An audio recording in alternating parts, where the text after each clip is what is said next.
Жили-были на свете 3 брата. Старший был умный, средний так себе, а младший тоже иногда умный. И не было у них ничего, кроме одного грушевого дерева, которое они берегли, как зеницу ока. Гэтая казка одна з 5 у рэпертуары удзельнікаў гуртка «Юныя этнографы». Хлопчыкі і дзяўчынкі ўжо пакарылі аматарскія пляцоўкі Брэста. Зараз падалі заявку на ўдзел у міжнародным фестывалі батлеек. Школьнікі кажуць, знаёміцца з гісторыяй свайго краю праз лялечны тэатр асабліва цікава. Порой куклы позволяют выразить то, что иногда нельзя выразить обычной актерской игрой. Ну и к тому же куклы, это некий новый формат для нас.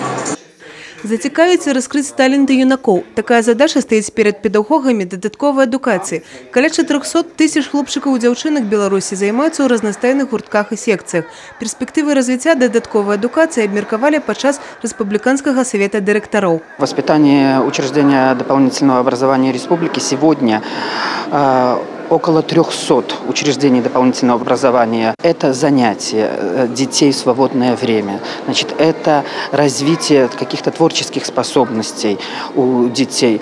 Это немаловажно. Нужно своевременно и вовремя раскрывать детские таланты. Будут происходить определенные трансформации в системе дополнительного образования. Это учет запросов, прежде всего, детей и законных представителей. Это учет запросов региональной и национальной экономики на подготовку квалифицированных, мотивированных к получению профессии кадров. Ад тэорыі да практыкі у тым, што хлопчыкі і дзяўчынкі з інтарэсам спасцягаюць не толькі школьныя навукі, упэўнівае прэзентацыю устаноў дадатковай адукацыі Брэшчыны, тэатральныя і мастацкія гурткі, клубы ваеннай рэканструкцыі. Колькасць накірункаў уражвае. Цікавіць юнакоў і народныя рамёствы. Из кружевой соломы можно сделать корзиночку, можно сделать конфетницу. Больше всего мне нравится то, что у меня получаются подделки, они остаются на память. Кажется, что наши дети со временем увлечены только компьютерами, но это не так. Есть разносторонние. Есть и поют, и танцуют, и руками делают, и везде все успевают, и в школе отличники. Владислав Машлякевич уже не першы год спасцягае азы сталярнага майстэрства. Да дрэва ў юнака асаблівая любоў. Делаю разные там статуэтки деревянные, пистолеты раньше делала. Ружья тоже делал, себе домой поиграть.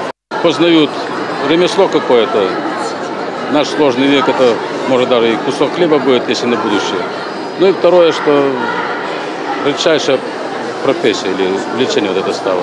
Завяршальны акорд. Вялікі канцэрт творчых калектываў Брэшчыны. Ужо ў наступным годзе удзельнікаў рэспубліканскага тыдня дадатковай адукацыі будуць сустракаць у сталіцы. Еўгенія Мароз, Тыгран Акапян, тэлерадыёкампанія «Брэст».